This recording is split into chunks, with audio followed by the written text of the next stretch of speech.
Hi, so next up in our PAVE interview series with semifinalists of the US DOT Inclusive Design Challenge is the team from May Mobility and University of Michigan Transportation Research Institute to discuss their proposal for independent safety for wheelchair users and AVs.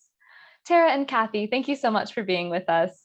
And to start us off, I was hoping you could just tell us a little bit about yourself. Who are you and how did you get interested and involved in accessibility technology?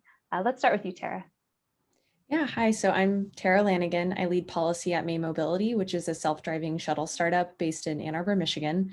We operate low-speed autonomous shuttles running our own self-driving software for downtown areas, campuses, and residential communities. As for how we got interested and involved in accessibility, May Mobility's city and state partners were the key here. So in Columbus, Ohio, Providence, Rhode Island, and Grand Rapids, Michigan, it was essential to provide a wheelchair accessible shuttle. And our partners in those cities were the ones who brought this to the forefront and made sure that their partners, including us, prioritized it too.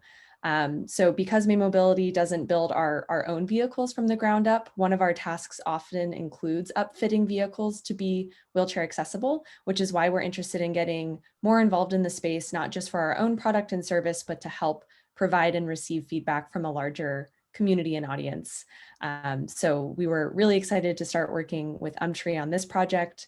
And I won't give too many teasers there, but they're building something that the industry needs if we're ever going to unlock the full potential of AVs to provide transportation options to anyone and everyone. That's great. And Kathy, could you tell us about yourself?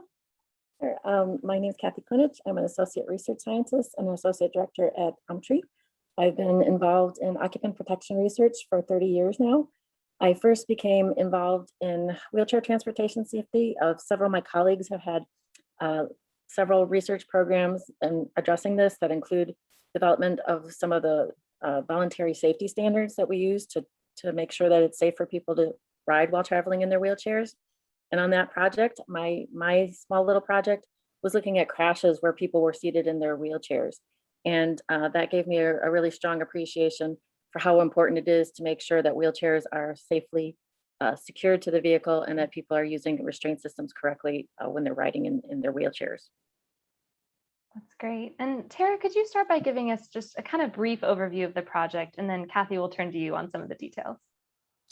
Yeah, so for this project, the UMTRI research team and May Mobility's engineers will install the automated wheelchair docking system and seatbelt donning system that UMTRI is currently prototyping, which Kathy will definitely go into more detail on.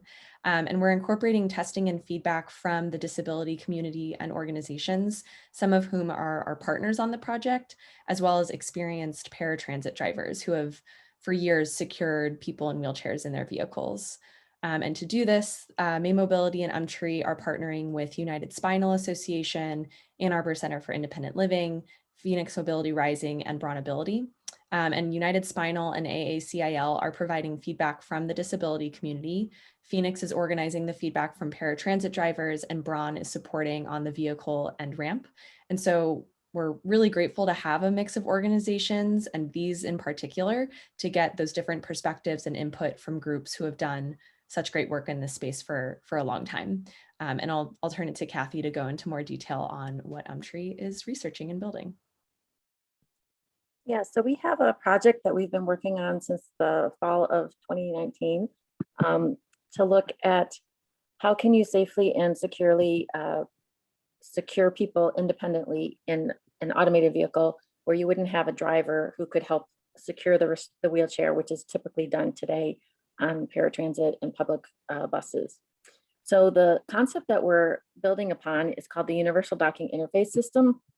And this concept has been around, and it's the kind of based on the idea of how heavy trucks and trailers, you can have any heavy truck cab pull any, attach and haul any trailer because they have a specified geometry that's compatible.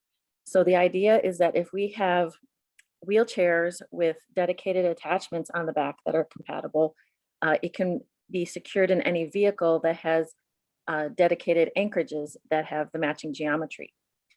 So we have been exploring this project with prototyping, computer modeling, sled testing, and volunteer evaluation. We've purchased 2 wheelchairs, one manual and one power, and have created a prototype version of what a UDIG attachment might look like. These are the first generation, and future versions will try and be smaller and less conspicuous. But the idea is that if you have this type of system, you can dock into the anchorages that I'm showing next.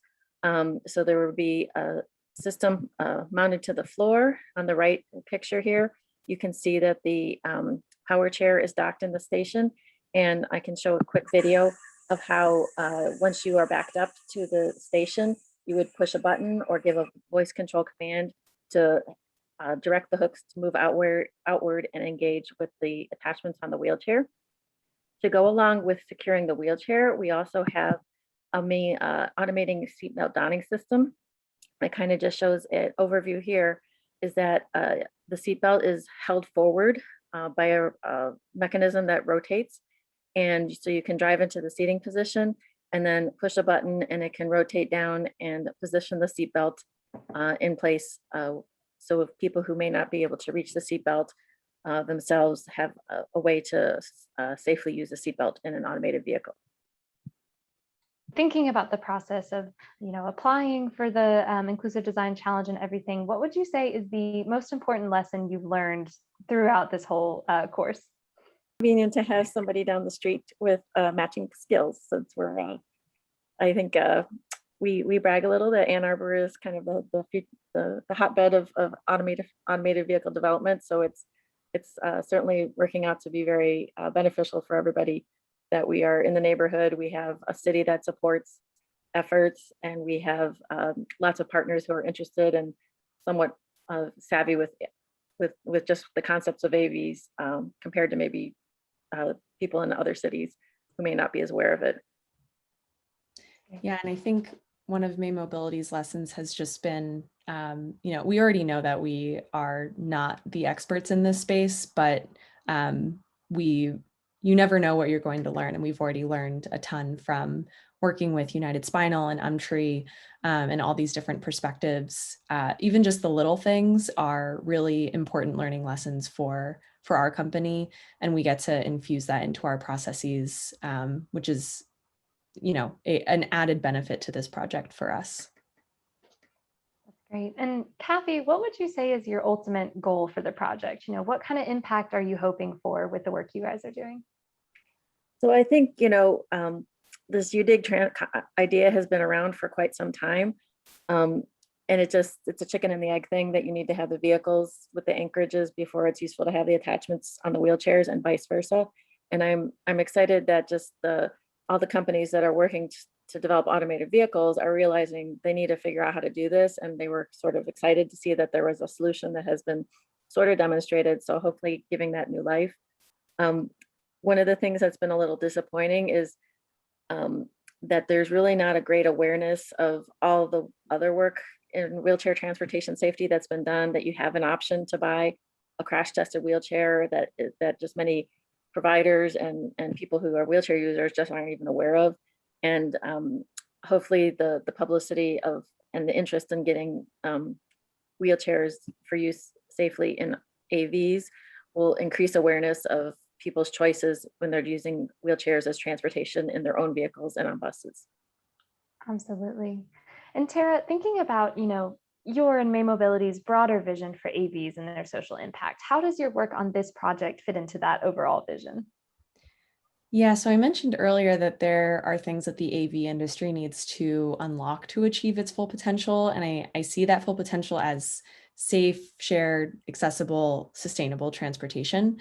There are always going to be new technology and new mobility options, but if we keep using them in the same way with private single ownership vehicles that are not accessible to everyone, AVs will just be another cool technology that doesn't change our transportation system for the better. So I see this automated docking system as a small step closer to that full potential, allowing people in wheelchairs to independently board an AV if they want to. And any step is great in my view. Great.